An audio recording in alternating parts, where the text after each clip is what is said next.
మన మధ్యలో తల్లిగారు సాక్ష్యం ఇస్తూ ఉన్నారు.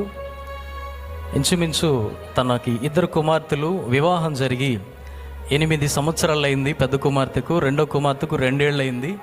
పిల్లలు లేనందున పొద్దుగూకులు కూడా పిల్లలు పుట్టరు నీకని చెప్పునని పెద్ద అమ్మాయిని, అలాగనే రెండో పాప కూడా అట్లానే జరిగేటప్పటికి అసలు వీళ్ళ ఫ్యామిలీలో సంతానమే ఉండదేమో అని చెప్పినని అందరూ అవమానపరుస్తున్నటువంటి వేళ తల్లిగారు బాధపడుతూ సహోదరి దగ్గరికి వచ్చినప్పుడు సహోదరి ఒక మాట అందట, అక్క నువ్వు మందిరానికి వస్తున్నావు కానీ దేవుని లోనికి గనక నువ్వు వచ్చినట్లయితే దేవుడు మీలోనికి వస్తాడు, కార్యాలు చేస్తాడు అని అంటే, దేవునిలోనికి రావడం అంటే ఎట్లా అమ్మా నాకు తెలియదు కదా అని చెప్పినానంటే, మారు మనసు పొంది క్రీస్తుని అంగీకరించాలి అని చెప్పినన్న మాట ప్రకారంగా ఆవిడ విశ్వాసం ఉంచింది, మారు మనసు పొందింది, రక్షణ కూడా పొందింది. పొందిన పిమ్మట వారి ఇరువురికి కూడా దేవుడు గర్భఫలాలు ఇచ్చాడు.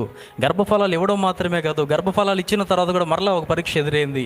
అదేంటంటే ఒకవేళ ఆడపిల్లలు కనుక పుట్టినట్లయితే మిమ్మల్ని విడిచిపెడతామని చెప్పినని వారి యజమానులు అన్నప్పుడు మరలా తిరిగి ఏడ్చుకుంటూ వచ్చి సన్నిధిలో ప్రార్థన చేసిందట, దేవా ఆడబిడ్డలు పుడతానంటే వాళ్ళు విడిచిపెట్టేస్తాను అంటున్నారు, మాకేం అర్థం కావట్లేదయ్యా, నాకు ఏదైనా నువ్వే కదా అని చెప్పినని దేవుని పాదాలు పట్టుకొని మరలా ప్రార్థన చేసిందట.